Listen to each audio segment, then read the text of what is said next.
Local on 2, I'm Larissa Wall.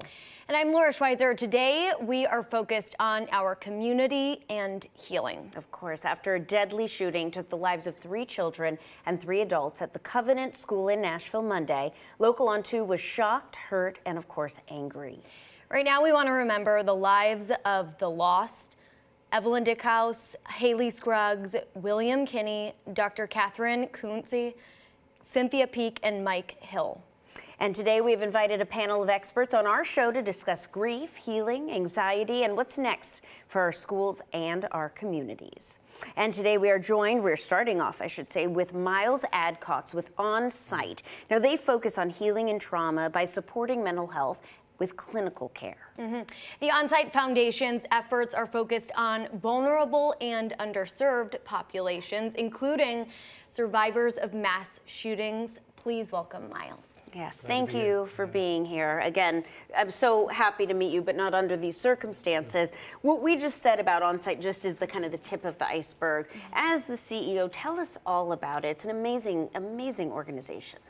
Thank you. Yeah, I stand on the shoulders of some amazing clinical staff that just care a tremendous amount about helping humans overcome adversity. And unfortunately, our community got dealt a pretty tough hand of adversity yesterday.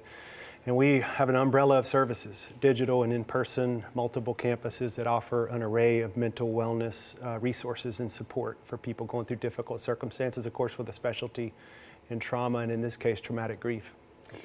That's right. You started a program called Triumph Over Tragedy in 2020. Over the last couple of years, how has that been? Triumph Over Tragedy is a free program that we offer for survivors of mass shooting. So how has it been? It's a club nobody wants to be in, and yet it's an isolated community, and there weren't a lot of resources to bring people together and give them access to some top-level clinical care with experts who know what they're dealing with and how to help them move through that and be with it in a way that would allow them to get their life back in some ways. So it's been remarkable to watch the healing that's happened now that we've sat side by side with hundreds of people who've experienced that awful tragedy. And yet there's so much more to do. We're scratching the surface. It's a need I wish we didn't have. And I hope we work ourselves out of a job soon. But for now, we want to be an ally and a resource for people going through such an unthinkable traumatic event. I was going to say, it's such a mixed bag because I'm so happy that you have this service. And I'm so angry that it has to be in existence. But it does for now. And when it comes to explaining to kids, you know, what just their emotions and how to deal while keeping your own as a parent or an adult, how do you recommend people even start that?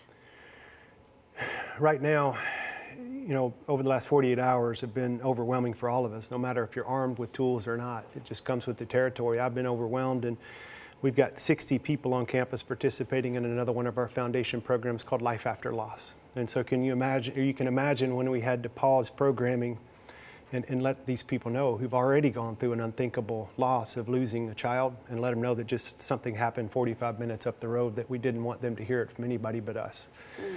But as you asked the question about how do you talk to kids, you know, I'm here today as a professional, a mental health professional that helps people navigate adverse life circumstances, but I'm also a father of 2 young children. I'm also a Nashvilleian who cares deeply about my community. But strip all that back and I'm just a human being who want what's best for us in circumstances like this. I was on the phone a lot with people directly impacted, and those were hard and heavy conversations. None as hard as talking to my 5-year-old and my 3-year-old and letting them know why I had to pick them up out of lockdown. They weren't at that school, but they were at a sister school close by.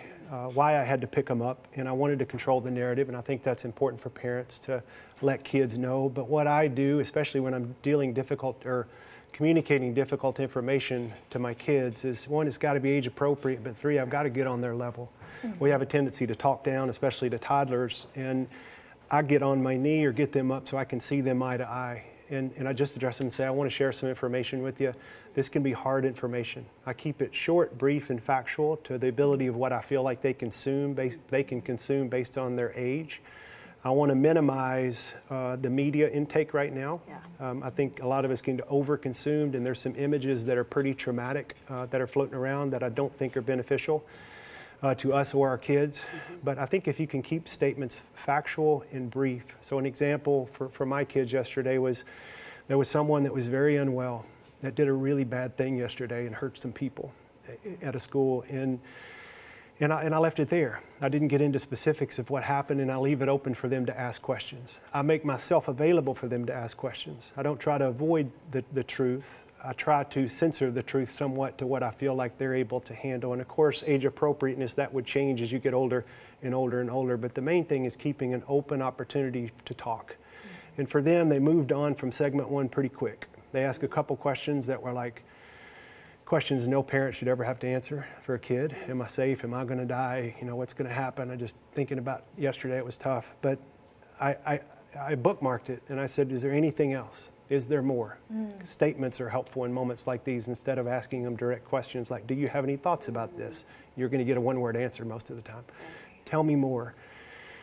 And keep it in doses, so it was short.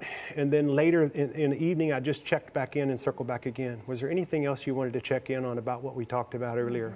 And so I think keeping an open stance and just know there is no science and no perfect way to do this. It is messy to talk about something like this. Try not to worry about having the perfect words. It takes courage to even have these conversations with our little ones. But I think it's important, and I believe they're highly adaptable and resilient, and they typically can handle what they inquire about in doses. So those are a few of the things that have been helpful in terms of sharing with our kids. Very good. Yeah. So important. So important. For those who have been impacted, many, are there any initiatives set up on your end for adults or children or both? Well, like I said, it's difficult to take a hat off, to take a community hat or a father hat off and put on a professional hat and jump right into advice or tips on how to navigate stuff like this. I've got those. We're going to be sharing those in the weeks to come, but I want, you know, typically when the brain is under trauma and stress, we will react in different ways. We will reason it away in some cases. We might run, we might reflect and stay quiet, or we might move right into action. All I would encourage is to give everybody grace on how they're responding to this. Some people what happens is we often get into our camps and we want to be with people who would respond the way we would respond. Because it gives us a sense of psychological safety that we're okay when we have imminent threat. And right now, we have imminent threat. There's a whole bunch of us that had to send kids back to school today. And think about moms and dads that don't have any assurance that this might not happen, and yet we do it anyway. And so there are two things that can come out of circumstances like this. There's an opportunity to embrace the emotion that comes with it, which is wildly important. And there's an opportunity to lean in some resilience and come together as a community, step out of our camps, be able to hear things we might not agree with so that we can take action and move towards a solution. So there's a really good friend of mine, Crystal Miller, who's on our foundation board, and she was a survivor of the Columbine shooting. She's one of the most inspiring women I know, and she wrote a book recently to help kids understand and have this conversation and dialogue about mass shootings, and adults for that matter. Our foundation, because thanks to a generous funder, has agreed to buy as many of those as we can give out. So we're willing to give those out free to schools. That's one resource, because a big one is how do I talk about this? Another one is we're putting together right now what we're calling a town hall for hope. And we're going to bring together experts that I'm fortunate to be affiliated with, both within my umbrella of services and outside it, experts in trauma, experts in grief, experts in parenting.